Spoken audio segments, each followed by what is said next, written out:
Break के बाद आपका स्वागत है। अब चलिए देखते हैं 5 मिनट में 25 खबरें।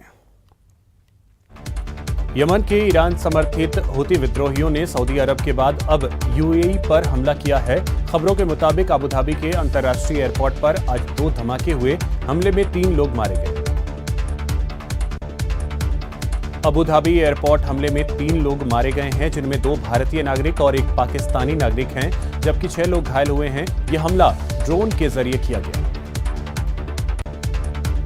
देश में 24 घंटे में कोरोना वायरस के 2,58,089 नए मामले सामने आए, जिसमें 1,51,740 लोग ठीक हुए, 385 लोगों की मौत।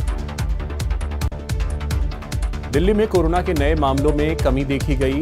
स्वास्थ्य विभाग के मुताबिक पिछले 24 घंटे में 12,527 मामले सामने आए, 24 लोगों की मौत हुई। केरल में कोरोना के 22,946 नए मामले सामने आए, जबकि 5,290 लोग ठीक हुए। इसके अलावा पिछले कुछ दिनों में 18 लोगों की मौत हुई। केंद्रीय स्वास्थ्य मंत्री डॉक्टर मनसुख मांडविया ने 15 से 18 साल के उम्र के बच्चे के टीकाकरण पर ट्वीट किया और कहा कि 3 जनवरी से 15 से 18 आयु वर्ग के 3.5 करोड़ से अधिक बच्चों को कोरोना वैक्सीन की पहली डोज लग गई। बच्चों के वैक्सीनेशन को लेकर अच्छी खबर है। मार्च से 12 से 14 साल के बच्चों का वैक्सीनेशन हो सकता है। कोरोना वायरस के नए वेरिएंट ओमिक्रॉन ने पूरी दुनिया में कहर मचा रखा है। वॉशिंगटन के वैज्ञानिक और वायरोलॉजिस्ट डॉक्टर कुतुब महमूद ने कहा कि यह महामारी हमेशा के लिए नहीं चल सकती है और इसका अंत बहुत पास है। प्रधानमंत्री सुरक्षा चूक मामले की जांच कर रही सुप्रीम कोर्ट की जांच कमेटी की चेयरपर्सन जस्टिस इंदु मल्होत्रा को धमकी मिली है। ये धमकी उन्हें सिख फॉर जस्टिस की तरफ से दी गई है। इस संगठन ने धमकी भरे ऑडियो क्लिप जारी किए हैं। धमकी में कहा गया है कि उन्हें प्रधानमंत्री मोदी और सिखों में से किसी एक को चुनना होगा।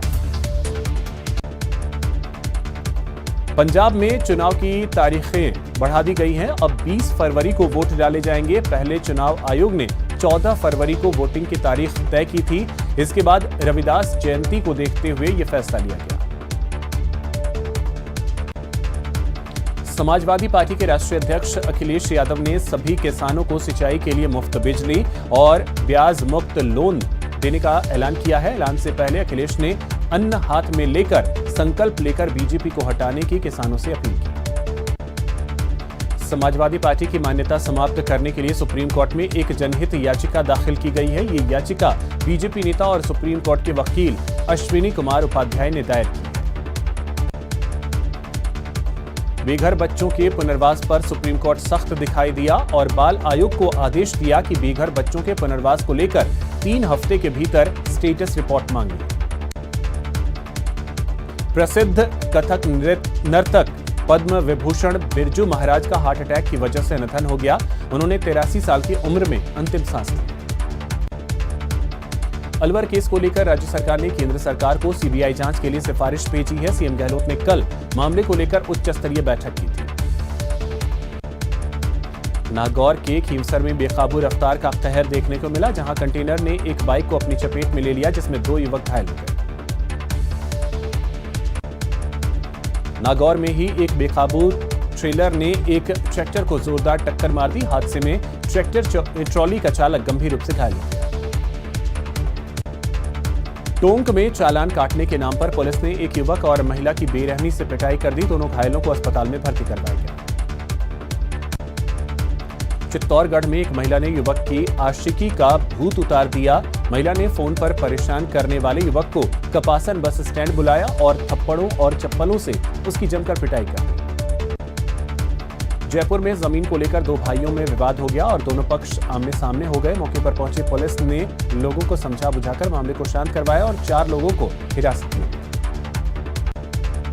डूंगरपुर के थाना गांव में चोरों ने एक किराना की दुकान में चोरी की, फिर उसे आग के हवाले करके फरार हो गए।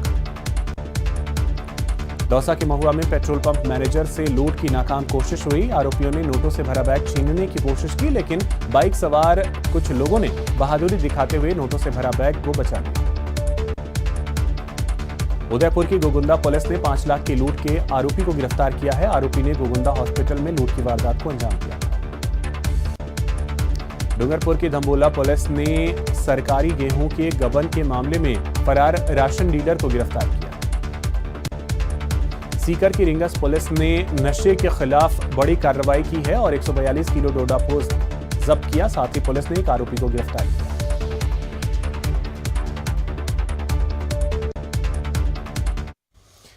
सीएम अशोक